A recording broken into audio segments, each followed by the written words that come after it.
नमस्कार दोस्तों, हम इस वीडियो में बात करेंगे इजराइल, हमास और पैलेस्टाइन के मुद्दों के बारे में।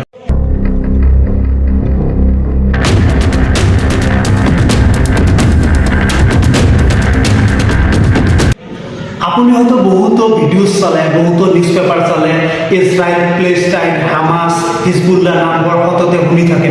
আচলতে এইবোৰ কি? এইবোৰ কোনোবা দেশ নে কোনোবা অৰ্গানাইজেশ্যন নে কোনোবা পলিটিকেল পাৰ্টি? এই ভিডিঅ'টোত আমি গোটেইখিনি ইনফৰমেশ্যন আপোনালোকক দাঙি ধৰিবলৈ চেষ্টা কৰিম।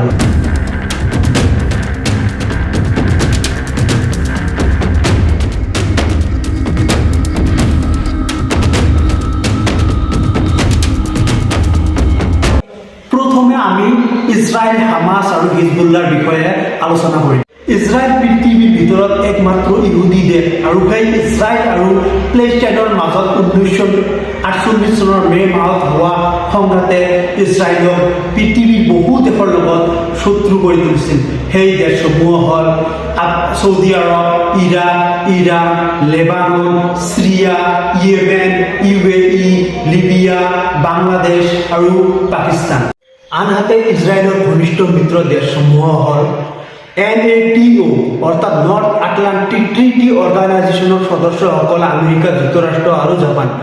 इजराइल और पैलेस्टाइन की युद्धों के बारे में जानने के लिए हमें और दो पॉलिटिकल पार्टी और ऑर्गेनाइजेशन के नाम जानना है।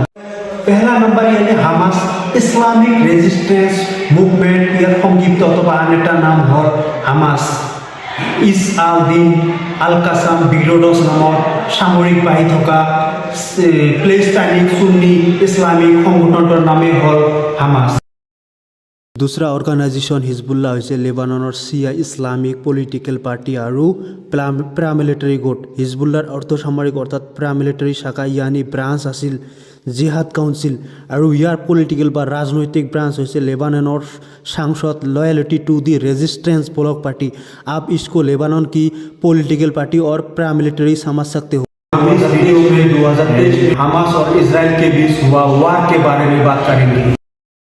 এতিয়া আমি আলোচনা কৰিম ইজৰাইল আৰু প্লেষ্টাইনৰ সংগঠন অৰ্থাৎ হামাছৰ মাজত 2023 চনত হোৱা এটাকৰ বিষয়ে।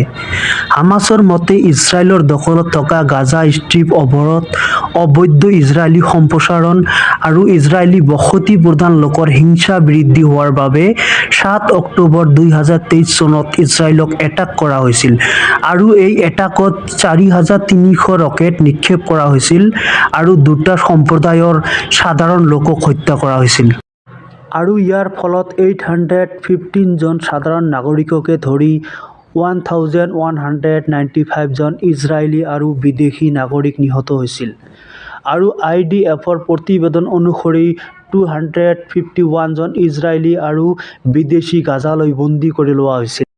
ইয়াৰ পৰা আপুনি বুজি উঠিব পাৰিছে হামাছ, হিজবুল্লাহ এইবোৰ इस्लामिक राजनीतिक संगठन अथवा पैरामिलिट्री ग्रुप। इस अटैक के बारे में जानने के लिए आपको पहले गाजा स्ट्रिप में जाना होगा, यानी पहले की इतिहास में जाना होगा ताकि आपको पूरी कहानी समझ में आए। अगर आप इंटरेस्टेड हो, नेक्स्ट पार्ट में हम गाजा स्ट्रिप और रिवर्स अटैक के बारे में बातें करेंगे।